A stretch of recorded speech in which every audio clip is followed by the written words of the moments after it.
My name is Abigail. Some incredible mother-in-law tales that I've read about touch on the same emotional chords as mine.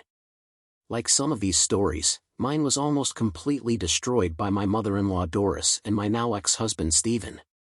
It's interesting to note that throughout this trying time, my sister-in-law Judy turned into a confidant and helpful friend. Permit me to explain how I managed to escape becoming enmeshed in the financial debt that Stephen had caused.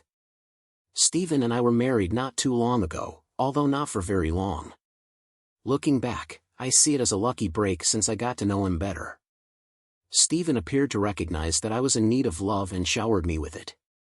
Because we both had steady jobs, we decided to be married about 4 years into our relationship. To be honest, I made this hasty decision without fully understanding Stephen's love's facade. Not long after we got married, Stephen told us something startling. Just before we got remarried, he admitted to disguising the fact that he had lost his job. This realization shocked and confused me. He said he was sorry and that he was afraid of what people would think of him because the males in his family who weren't able to support themselves were despised. I was disappointed, but I encouraged him to look for a new career. But as time went on, Stephen did not try to get a job. To make matters worse, even 11 months into our marriage, I was now providing his mother, Doris, with a monthly stipend. Doris was a challenging woman who openly called me a gold seeker and constantly made fun of me. The worst part was that Judy, Stephen's sister, had to defend me because Stephen did nothing. Judy acknowledged in a private conversation that her family might not be the best people, and she stated her worries. She admitted that just because I am a woman, they will never value me. Judy gave me advice based on her personal experiences, and it was this that changed my perspective and made me reevaluate my circumstances. Despite the fact that I have a successful career, my mother still criticizes Stephen for being a male. Judy's remarks struck a deep chord because Doris constantly denigrated women while praising her son. I had often wondered what kind of reaction she would have when she found out that I was paying for her travel expenses. I never would have imagined, back then, seeing her reaction directly and learning the real truth about Stephen. I was invited to a family dinner where everything transpired. There were a lot of Stephen's alumni present, and the mood was exciting. But my husband did something that completely stopped me in my tracks. I could have accepted it when he declared himself to be the family's provider with pride.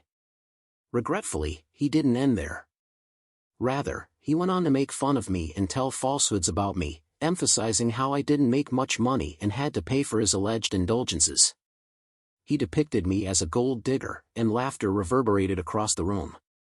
Doris used the chance to reiterate her long-standing contempt for me, saying that she had always been correct about my supposed tendency towards freeloading.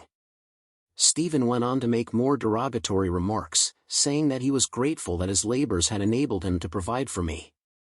Even though he was more inclined to do good deeds, he implied that I was unable to pay my bills and that I would go broke without him. I should have been homeless for being so lazy, he said. I was astounded to hear Stephen and Doris say these things. Even though I was always aware of Doris's hostility, Stephen's treachery shocked me deeply. I found it incomprehensible that he would make up stories like these, pretending to be the breadwinner while still supporting negative preconceptions about me. But he continued to make fun of me. The pain almost brought me to tears. Judy decided to cut the talk short. You four are abusing Abigail. She's a wonderful woman and a hard worker. She doesn't deserve your horrible words. You should apologize to her, she said. Stephen and Doris remained unfazed, arguing that they were only telling the truth. They said that I ought to apologize for being a purported parasite.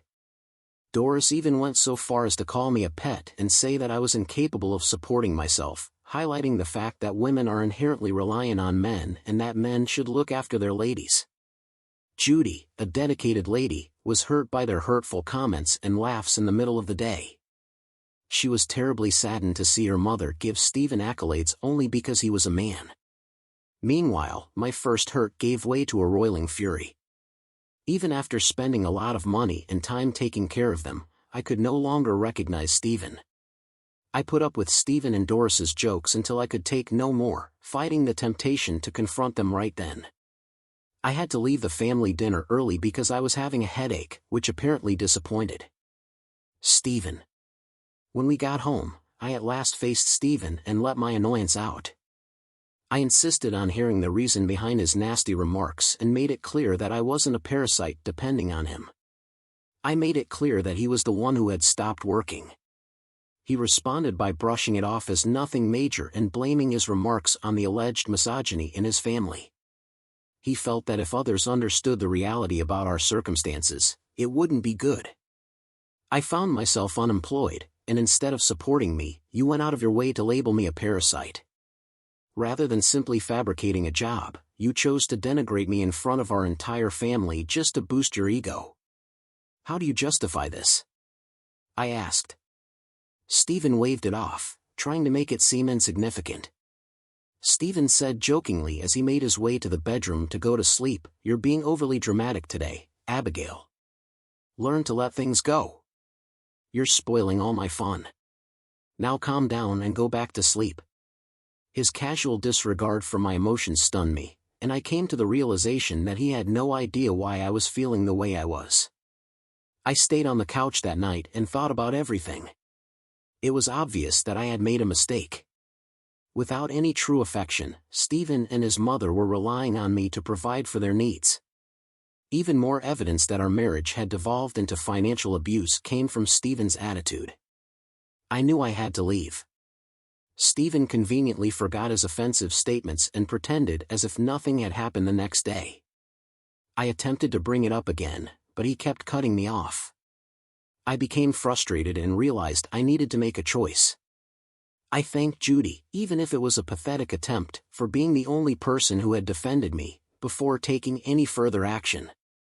Stephen and Mom can be quite ruthless when they decide to act, and it was certainly inappropriate for Stephen to manipulate you in that manner just because he's perceived as the breadwinner, I said to Judy. Judy, Stephen has been deceiving everyone. He hasn't been the breadwinner for the past 5 months, having left his job, a fact he hasn't disclosed to anyone. Surprisingly, even Mom is unaware of this. Doris had no clue that her son wasn't providing her allowance, it was me giving her the money. Stephen wouldn't compromise his macho image, not even with his mother. So, he's been dishonest with her too. I can't fathom dealing with these people, and for you, Judy, it must be incredibly challenging, I said. I've reached my limit as the AG for Stephen and Doris.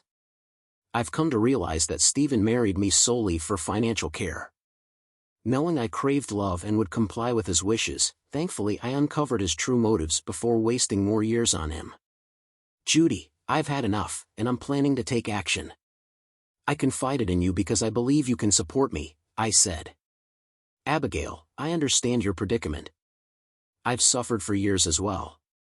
Please share your plans, and I'll do my best to assist you, Judy informed me.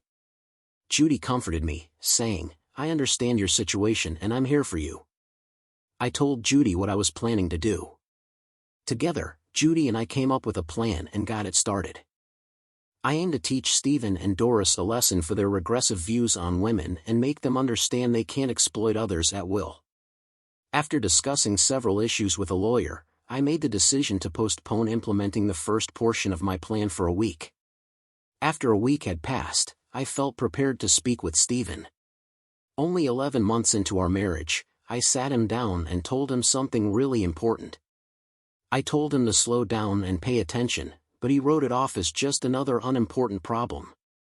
He was so frustrated that he expressed his contempt for theatrical women and suggested I forget about the whole thing and stop being so dramatic.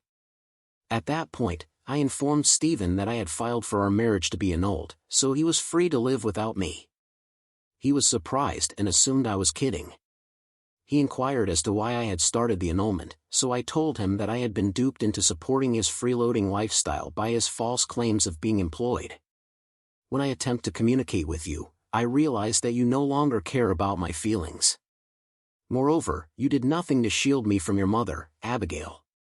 Those were not just minor inconveniences, they were significant betrayals, I stated to him. However, Stephen, we don't need to pursue an annulment solely based on that. What's your plan, Stephen? Do you intend to keep me in limbo for a few more years until you're ready to claim alimony? Well, those plans won't work anymore. I see through your facade, Stephen. You used me to support both your life and your mother's, giving me nothing but insults and shame in return, I said. Seeing my angry face, he started to apologize, at last understanding that I was not the doormat he had thought me to be. I am a woman who knows how to stand up for herself, I stated to him. The moment you heard the word annulment, you understood that your human ATM was about to break free, I stated. Unaware of what else I had in store for him, he begged me.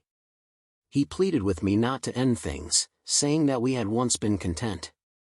But I called this more than a small mishap. For days, I've tried to discuss your actions with you, but you consistently ignored me, becoming furious each time I brought it up. You never apologized for your behavior, and our once good relationship deteriorated when you tricked me into supporting you and your mother. I don't want your insincere apology, Stephen. I'm done with you, and we are proceeding with the annulment, I said. And there's one more thing I forgot to mention, I replied. I gave him certain documents that I had taken out. He was overcome with horror when he read the papers. Yes, Stephen, these documents are about our marriage annulment and eviction notice.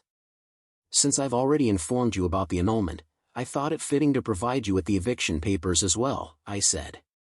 He broke down in tears and begged me not to throw him away, saying he was my husband. But where's your attention, Stephen? I've already made it clear that I've filed for an annulment. You won't be my husband for much longer, and yes, I am indeed asking you to leave. I find myself with no alternative place to turn. It's not feasible for me to confide in Mom about losing my job, that's out of the question. You, on the other hand, had no qualms about fabricating details to Doris regarding your employment situation. I'm confident you'll devise a solution, craft a narrative, or employ some strategy, I said. Stephen was left to handle this situation on his own. As for your mother, she won't receive any more financial assistance from me. However, in my generosity, I'm affording you the time to devise a plan before the month concludes. I've stated my position, I said. Since we'd planned for Judy to vehemently reject any help, we anticipated that he would solicit her help. Judy could take no more humiliation, she was ready to cut her relationship and go along with my plan. Stephen tried every possible tactic to get me to alter my mind throughout the course of the following month, putting on a loving expression and showing me lots of attention. He even used the last of my allowance to buy gifts. Knowing he would soon be facing the chilly street, I gave him the main bedroom as a parting gift and just left them in the main bedroom, retiring to the guest room. He was still sure I wouldn't kick him out. Doris, however, continued to be unaware of what was happening. She came storming into my house at the end of the month, accusing me of purposefully not giving her money. I disputed her assertions, claiming that Stephen made his own financial decisions. Unfazed, she maintained that Stephen had told everyone about my reliance on him, about my purported depletion of his accounts, and even about her money being owed. I refuted her claims, making it clear that it was never her money in the first place.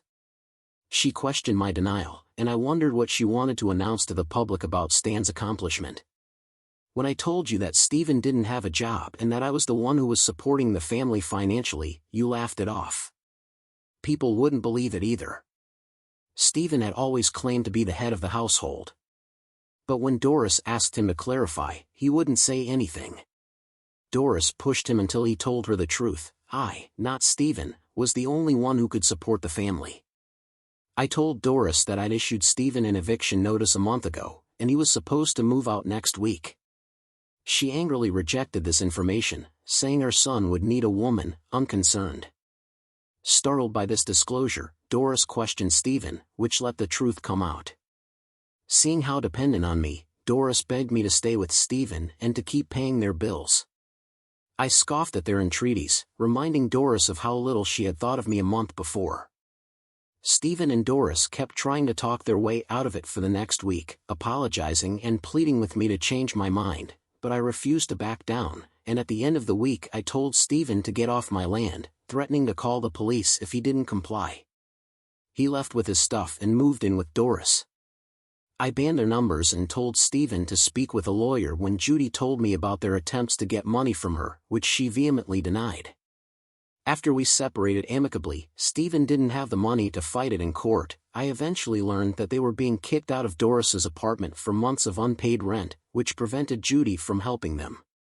In the meantime, I concentrated on rebuilding my life and embracing contentment on my own, vowing never to fall into anyone's trap again and holding out hope that I would eventually find my true love.